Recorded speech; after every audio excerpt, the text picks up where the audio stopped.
E a cidade maravilhosa, o Rio de Janeiro. O que aconteceu com ela nessas últimas décadas, né? Ela vem se perdendo de si mesma há muito tempo, ela vem excluindo cada vez mais as pessoas, é uma coisa nova, isso aí tem mais de 50 anos, 60 anos, e, na verdade, muito mais do que isso, né?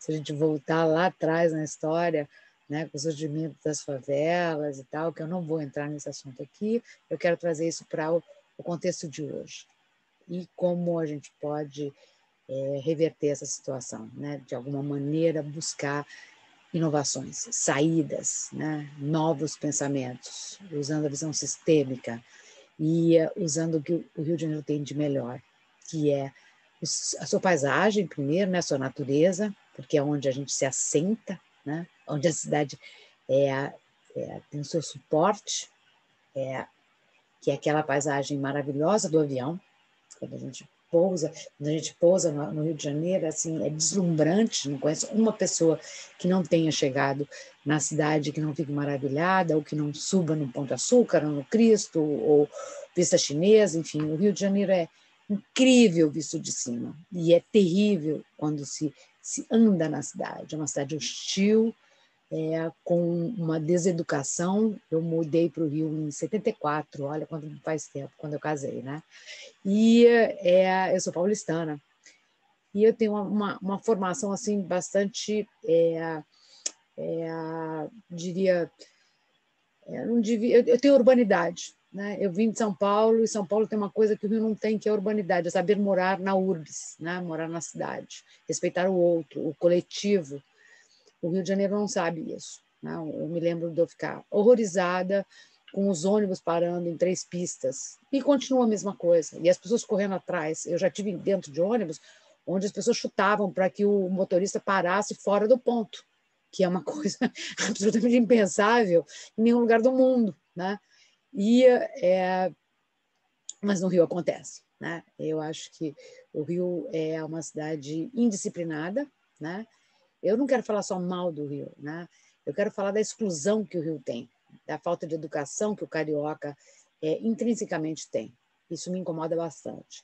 Ao mesmo tempo, o Rio de Janeiro tem um potencial imenso, imenso, imenso, imenso de fazer uma virada, de ser um pioneiro, porque o Rio de Janeiro é a vitrine do Brasil. Querendo ou não, com todos esses problemas que eu enumerei aqui, a maior parte das pessoas nem sabe disso, porque elas vêm aqui como turistas, vão nos lugares legais, ou quem mora aqui vive nos seus guetos e também não vivencia a cidade. Então, e as pessoas que estão vivendo essa cidade mais hostil mesmo, né? Vivendo no sentido de tendo que frequentar transporte público, andar nas calçadas esburacadas, elas é que estão no front, e elas é que têm que transformar a sua própria vida, né? Eu acredito que o carioca é muito infantil, passa o bastão para o primeiro que lhe der qualquer possibilidade, e depois esquece até em quem votou, e assim, eu acho que é uma questão muito cultural e muito econômica das periferias também não terem escolhas, né? E do Rio ter uma cidade legal e uma imensa cidade legal, né? Uma grande parte da cidade é dominada por poderes paralelos, não é um só. Também não quero entrar nos maiores detalhes disso, até porque eu não sou uma expert nisso, mas eu quero trazer à tona os potenciais do Rio de Janeiro. O Rio pode se reinventar, deve se reinventar. Para isso, ele precisa de revisão sistêmica, precisa trazer as pessoas para junto, precisa conscientizar as pessoas de que a cidade não pode ser feita só de asfalto e cimento, e que há outras possibilidades, né? As cidades inteligentes, elas não são só feitas de sistemas antrópicos, de inteligência, de mobilidade, tudo isso é importante, né? Tudo isso é importante.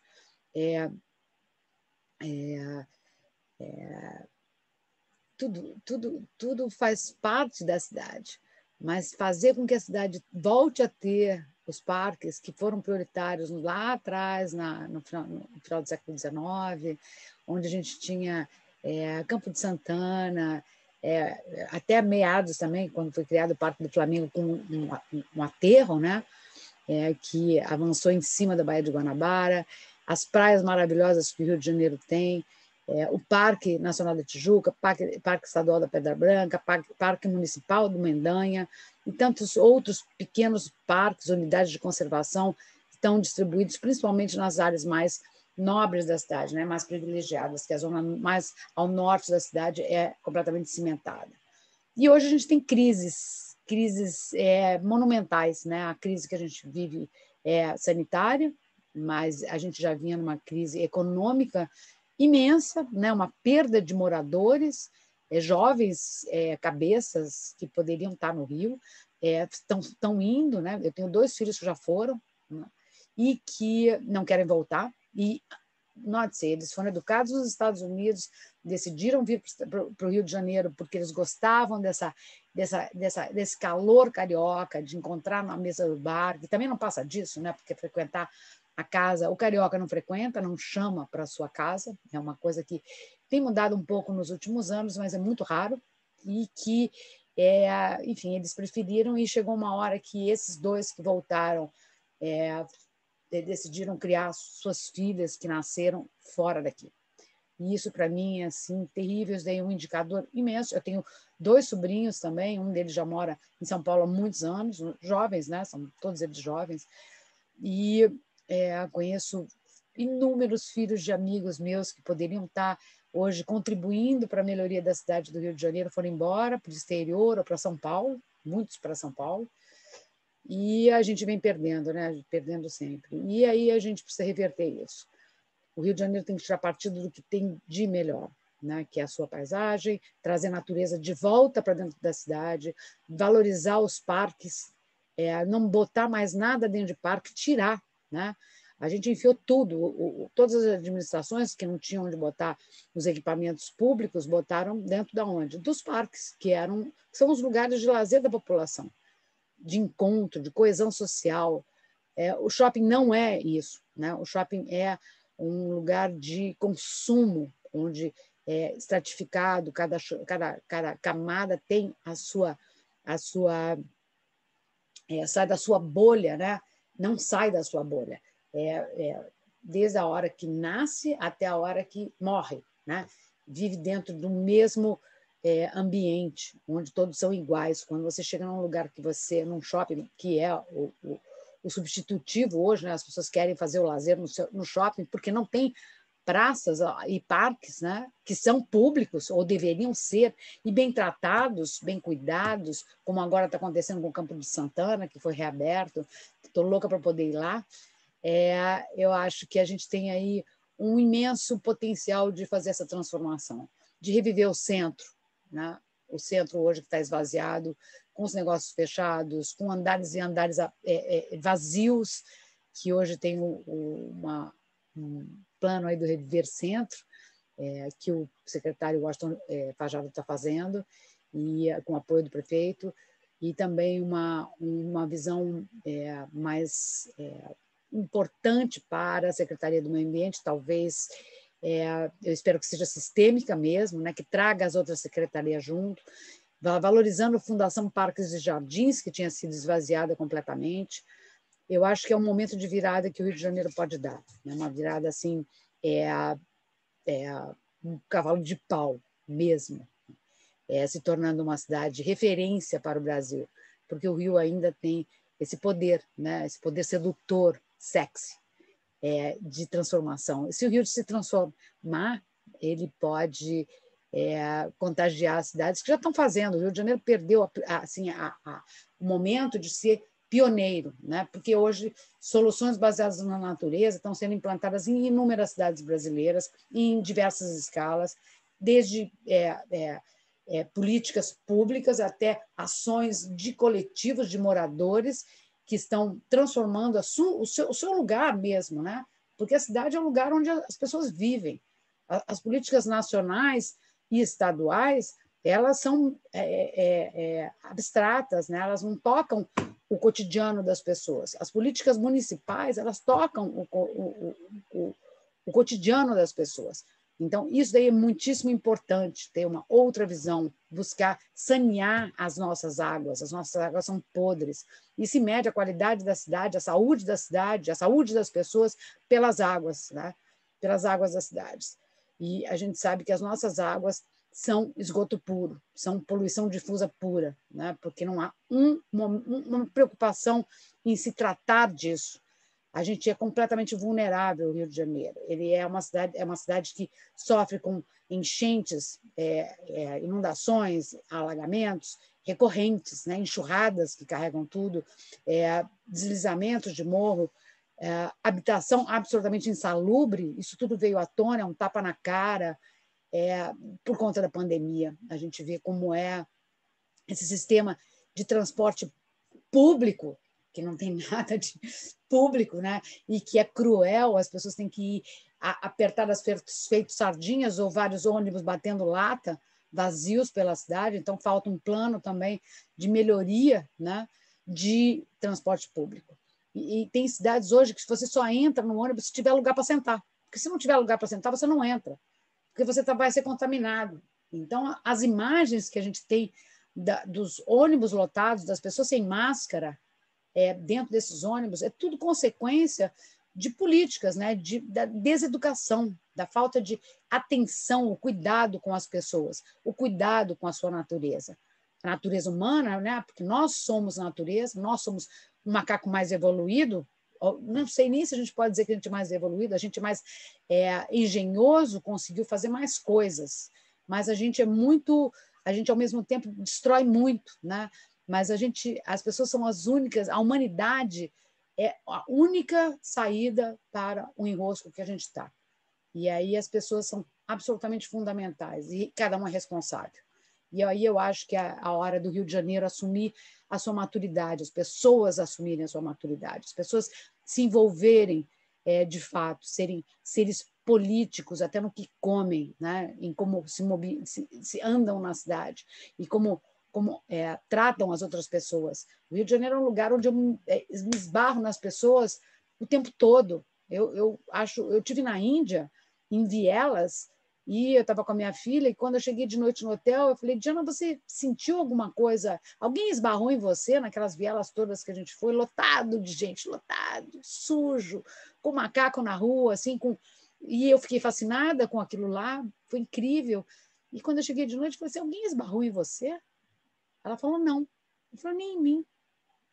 E no Rio de Janeiro eu tomo ombrada, né, o tempo todo, porque o carioca não enxerga o outro. Então, eu acho que na hora que espero que a gente consiga, nessa pandemia, entender a importância do outro, a importância do coletivo, a falta que isso daí está fazendo para todo mundo, eu acho. Né? Pelo menos para mim está fazendo uma imensa falta. E eu sei que para muita gente que eu falo também. Então, eu espero que o Rio de Janeiro consiga entender que a sua economia pode ser alavancada por projetos que trazem a natureza para dentro dela.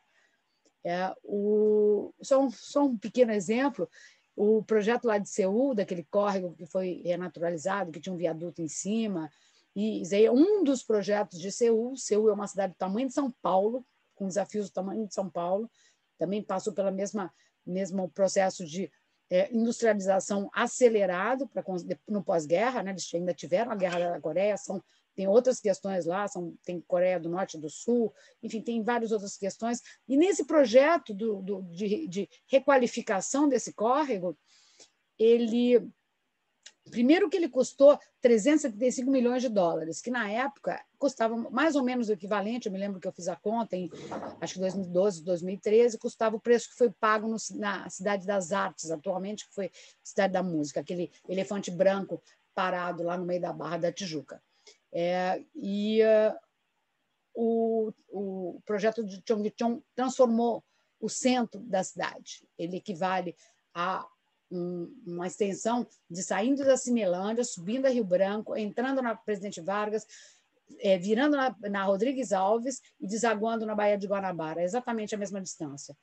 E esse projeto ele também canalizou uns 15 quilômetros de esgoto, né? Porque o esgoto era jogado nessa galeria do córrego que estava entubado lá embaixo.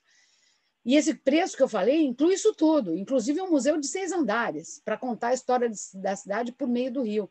E essa obra, né? Só essa obra atraiu 75 milhões de visitantes nos primeiros 3 anos. Eu fui lá para visitar, né? Eu e mais 75 milhões de pessoas, né? Então, eu acho que isso daí nos primeiros 3 anos, porque continua atraindo, e os outros projetos que estão acontecendo na cidade também.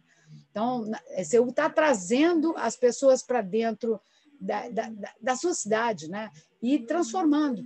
E com isso todo mundo ganha, inclusive o mercado imobiliário, que é um mercado imobiliário que pode ser extremamente predador, ele pode ser parceiro também para uma nova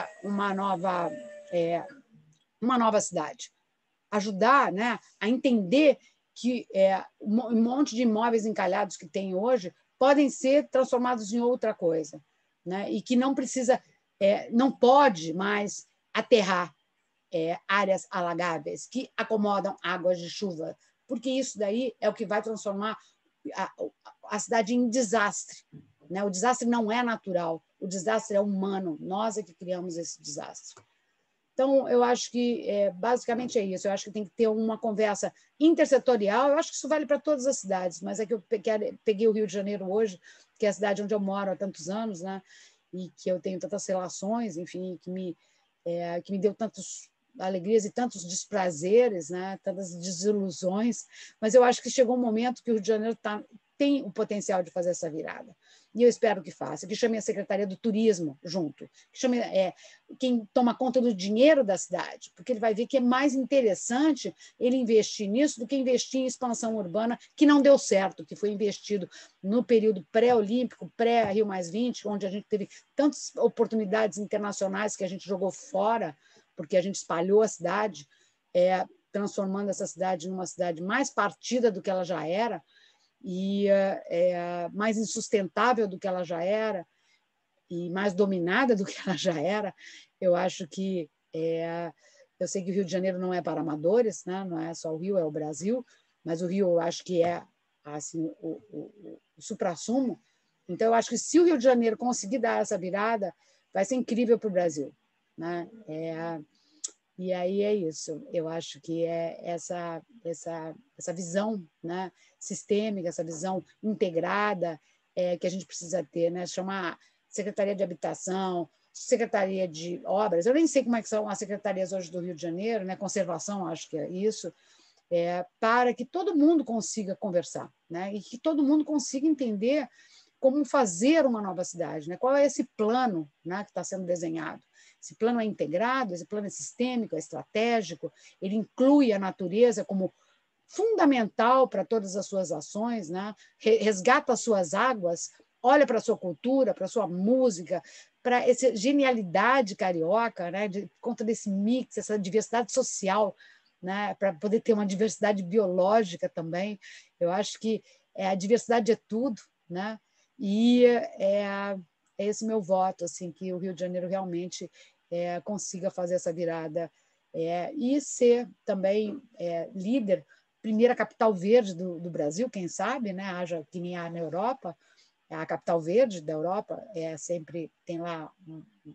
O ano passado foi Lisboa, esse ano é uma cidade na Holanda, e eu acompanhei bastante de Lisboa.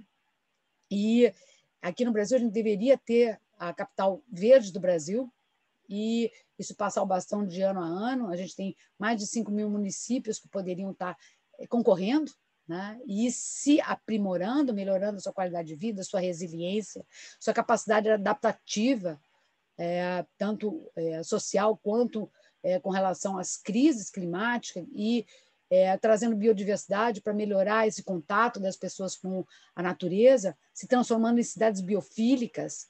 Eu sou parte do Comitê das Cidades Biofílicas Internacional, e eles são loucos para que as cidades brasileiras façam parte.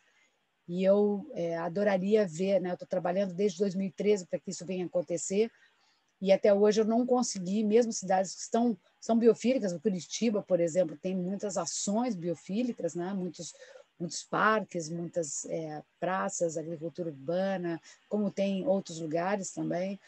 E espero que isso daqui possa se transformar na nova onda, uma onda da vida, né? Uma onda pró-vida, de todos, humanos ou não, né? E que a gente possa ter esse convívio melhor com a natureza, que a gente possa ter um convívio melhor entre nós mesmos, entre nós mesmas, né? Onde as mulheres têm um espaço igual ao dos homens, ou de acordo com a capacidade. Eu hoje, ultimamente, só tenho trabalhado praticamente com mulheres ou com homens incríveis, então eu tenho esse privilégio, dou aula para a maioria mulheres também, né? Alguns alunos maravilhosos, e, enfim, é isso. É uma mensagem de esperança e de transformação pessoal, né? Que eu acho que precisa passar por uma transformação pessoal, as pessoas precisam se encontrar e precisam sair dessa cobrança social e familiar para que elas ganhem dinheiro só. As pessoas a gente precisa ter satisfação. A felicidade vem a partir do momento que a gente participa, em que a gente contribui, em que a gente se dá, né? E que a gente troca.